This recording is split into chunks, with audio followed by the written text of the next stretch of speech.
বাংলাদেশ বেতার রাজশাহী। স্থানীয় সংবাদ পড়ছি মোহাম্মদ জুবাইর ইকবাল।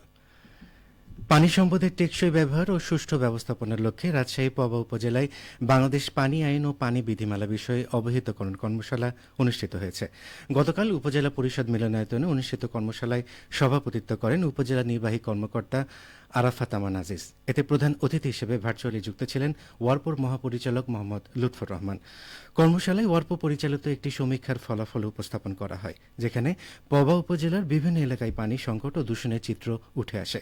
প্রধান অতিথির বক্তব্যে ওয়ারপোর মহাপরিচালক মোহাম্মদ লুৎফর রহমান বলেন, শুধু আইন দিয়ে পানি সম্পদের সুষ্ঠু ব্যবহার সম্ভব নয়, এর জন্য প্রয়োজন জনগণের অংশগ্রহণ, সচেতনতা এবং বিভিন্ন সংস্থার মধ্যে কার্যকর সমন্বয়। পবা উপজেলায় কর্মশালায় একটি ইতিবাচক সূচনা, যা ভবিষ্যতের বৃহত্তর পরিকল্পনার ভিত্তি হিসেবে কাজ করবে। নাটোরে 22,60,000 টাকার যুব ঋণের চেক বিতরণ করা হয়েছে। প্রযুক্তি নির্ভর যুবশক্তি বহুপাক্ষিক অংশীদারিত্বে অগ্রগতি, এই প্রতিপাদ্য বিষয়ে আজ নাটোরে জাতীয় ও আন্তর্জাতিক যুব দিবস পালন অনুষ্ঠানে এসব চেক হস্তান্তর করেন জেলা প্রশাসক আসমা শাহীন। অনুষ্ঠানে বক্তারা বলেন, দেশের 1/3 যুব, তাদের কার্যক্রমে দেশ এগিয়ে যাচ্ছে। জুলাই গণ অভ্যুত্থানে নেতৃত্ব দিয়েছে তরুণরা। তারুণ্য মানে পরম আস্থা। দেশের সকল পরিবর্তনে নেতৃত্ব দানকারী তরুণরা আগামীতে প্রযুক্তি নির্ভর উদ্ভাবন ও উন্নয়নে গুরুত্বপূর্ণ ভূমিকা পালন করে যাবে। এক্ষেত্রে সরকার যুগোপযোগী প্রশিক্ষণ এবং শুধুমাত্র সার্ভিস চার্জে ঋণ প্রদান করে দক্ষ যুবশক্তি গড়ে তুলতে তৎপর রয়েছে। এদিকে প্রযুক্তি নির্ভর যুবশক্তি বহুপাক্ষিক অংশীদারিত্ব অগ্রগতি, এই প্রতিপাদে সিরাজগঞ্জে পালিত হচ্ছে আন্তর্জাতিক ও জাতীয় যুব দিবস। দিবসটি উপলক্ষে আজ সকালে জেলা প্রশাসক কার্যালয়ের সামনে থেকে এক বর্ণাঢ্য র্যালি বের করা হয়। র্যালি শেষে অফিসার্স ক্লাব মিলনায়তনে অনুষ্ঠিত হয় আলোচনা সভা, সনদ ও যুব ঋণ বিতরণ। জেলা প্রশাসন ও যুব উন্নয়ন অধিদপ্তরের উদ্যোগে আয়োজিত অনুষ্ঠানে প্রধান অতিথি হিসেবে উপস্থিত ছিলেন সিরাজগঞ্জের জেলা প্রশাসক মোহাম্মদ নজরুল ইসলাম। তিনি বলেন, একটি দেশের উন্নয়নে যুবশক্তির ভূমিকা অপরিসীম। বাংলাদেশে বিপুল সংখ্যক যুবককে বিভিন্নভাবে প্রশিক্ষিত করে তুলতে কাজ করেছে সরকার। প্রশিক্ষিত যুবকদের সরকারি ঋণ দেওয়া হচ্ছে।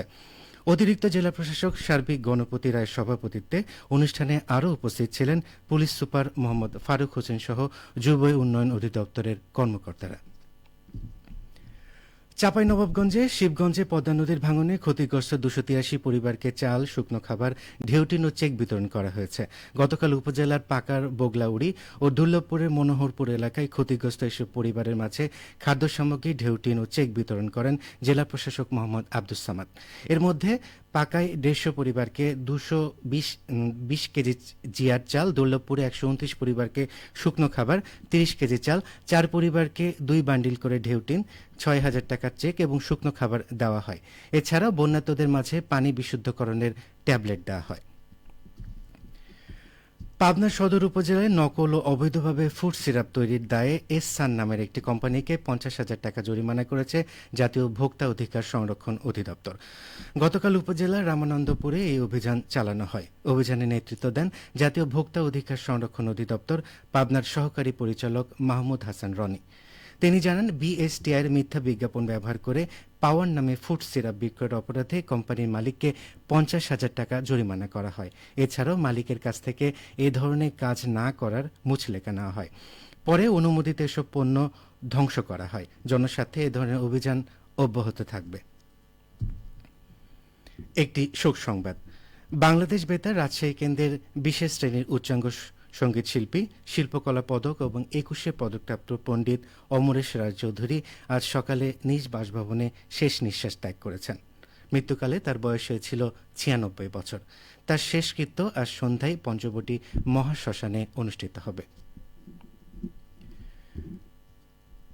সবশেষে আবহাওয়া।